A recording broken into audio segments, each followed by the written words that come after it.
Hey, what's up? Hey, I'm going to take a minute here and explain something to you that kind of blew my mind this morning. I mean, it fucking blew my mind. I got a phone call about 7 o'clock this morning. The guy calls me up out of New York, and he's calling me about one of my properties that I have listed in Norris, 13 and a half acres of land, and we get to talking about it. It's not going to fit what he wants, but it's unbelievable the way he explained what he does. Okay, this guy calls around and he buys land. He typically will get it off of tax auctions, or he'll just call up if he sees some land listed somewhere to see if he can acquire the land. And what he wants to do, and the way he does it, is he acquires it for about 1/3 the cost. So let's say you're doing a search. You're doing a search on a land, tax liens on some properties out there. You find a property that has $2,500 in back taxes on it. And then all of a sudden you do a Zillow search on the property and you realize that the property is worth about, I don't know, $50,000. So now you've got $2,500 in back taxes on a $50,000 property. So that guy will call those individuals up and he'll offer them $12,500 for that property. He'll say, I'll give you $12,500 cash right now for your property. Do you want to sell me your property? And he says, typically they do. And they're going to net $10,000 out of the deal, because he's going to take $2,500 out of that and he's going to pay off that tax lien, give them $10,000 cash, and he's going to take the deed on the property worth $50,000.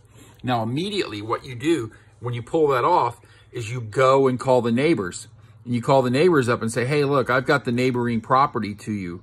Do you want to buy this property off of me for $35,000? I'll give it to you for $35,000 just so you can have the property.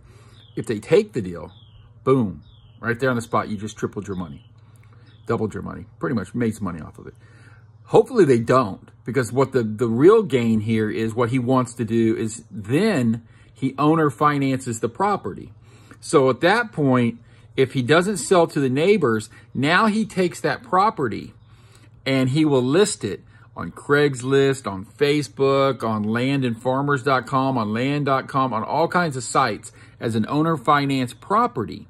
And he'll ask typically for $2,500 to $5,000 down, depending on how much he came out of pocket on the deal. So you do $2,500 down, and then you turn around and give them the option of making payments on the property over 5 years, kind of like a car payment. Now they're paying you $300 or $400 a month, residual income now for you on a payment on the property. So at that point, now you're out of pocket nothing. You have no overhead. You have no upkeep. You have no property taxes because they're associated with the thing. And you've got somebody else who's making payments on your property to acquire it down the stretch to become the owner of the property. If they foreclose on the property, who gives a shit? You did a land contract on the property. You didn't do a deed swap. So you don't even have foreclosure costs. You have no out-of-pocket whatsoever on this kind of a deal. So it's pure rent, it's pure income, it's pure residual income with no overhead on residential property. So what I'm thinking, this guy told me that he typically buys his land in southern areas like Arizona, Nevada, New Mexico, West Texas, California, and Oregon.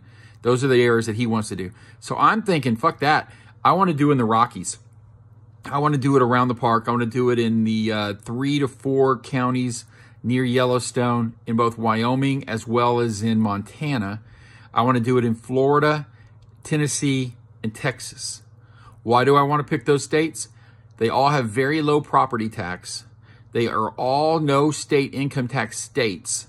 They are all tax shelters. They all have outdoor activities such as hunting and fishing, and they are all very attractive right now for outside investors and for people who just randomly are looking for land and thinking about dreaming of moving somewhere else. So in those kind of markets, you know, we can find these. And I thought he was playing bullshit. I was calling bullshit on what he was doing. And then all of a sudden I went and looked, and I did some searches on some websites. I reached out to some tax assessors, and now I have virtually thousands and thousands of properties to sort through. So I'm thinking about hiring somebody in the Philippines through Upwork who will go through my list, data search my list off the criteria that I'm looking for, see what the costs are, because I want to keep the costs down, look them up on Zillow to see how big the properties are, and then make some calls. fucking buy some property off these people for next to nothing. Sell it to the neighbors, double the income, or owner finance those fuckers, man, and get them out there. So I'm going to do Tennessee the first week. Right now, I've already got the Montana and the Wyoming list down. I've got a list out of Port Charlotte, whatever county that was, Charlotte County, Florida.